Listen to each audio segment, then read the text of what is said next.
Véronique Morera, bonjour. Bonjour. Vous êtes vice-présidente de la région Rhône-Alpes chargée des relations internationales et présidente du RESACOP. Qu'est-ce que c'est le RESACOP? RESACOP, c'est un réseau, une plateforme d'acteurs de la coopération décentralisée.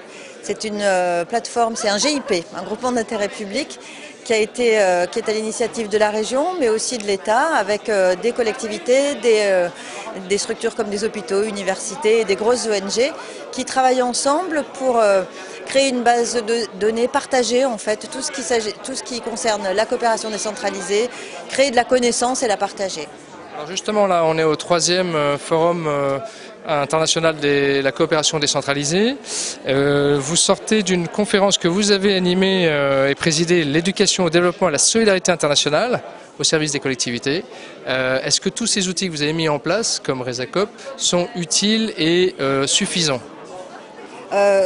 Il y a des outils qui ont été mis en place, il en reste encore à mettre en place. Ce qui était intéressant là dans le débat, c'était de montrer que l'éducation au développement, elle est complètement complémentaire de l'action de coopération décentralisée, parce que l'éducation au développement, ça se fait dans nos régions, alors que la coopération décentralisée, ça se fait dans les pays de ce qu'on appelle le Sud. Et donc c'est complémentaire.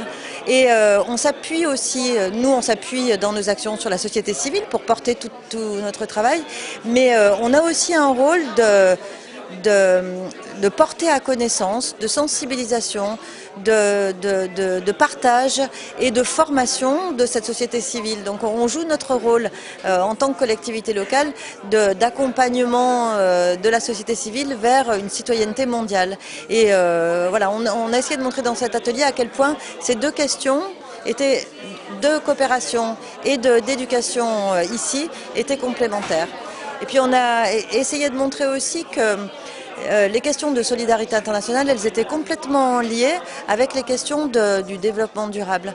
Parce que quand on fait de la solidarité internationale, on fait de la solidarité internationale parce qu'on a le sentiment, enfin la certitude de faire partie d'une même humanité, d'avoir une responsabilité commune avec les personnes qui vivent sur d'autres territoires, mais différenciée, parce que pas avec les mêmes moyens.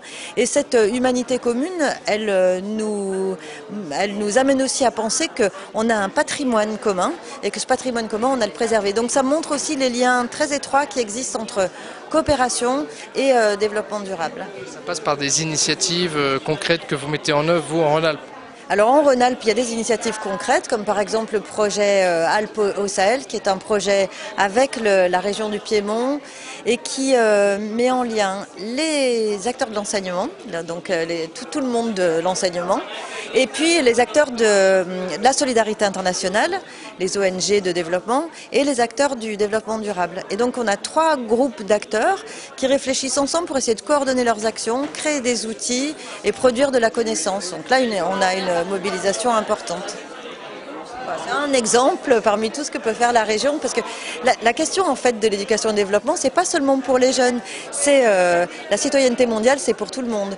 Donc nous, on a des actions de mobilisation et de réflexion autour de développement durable, solidarité internationale, mais aussi des actions de professionnalisation des acteurs, et aussi un rôle d'émergence de nouvelles problématiques. Il y a des questions, je pense que la collectivité territoriale, elle doit aussi faire impulser des nouvelles idées, comme par exemple la question des biens publics mondiaux. Bon, on ne l'a pas inventé, mais ça reste un concept flou. On va s'attacher en Rhône-Alpes à réfléchir ensemble sur ce concept. Merci beaucoup Véronique Morera. Je rappelle que vous êtes vice-présidente de la région Rhône-Alpes. Merci. Merci.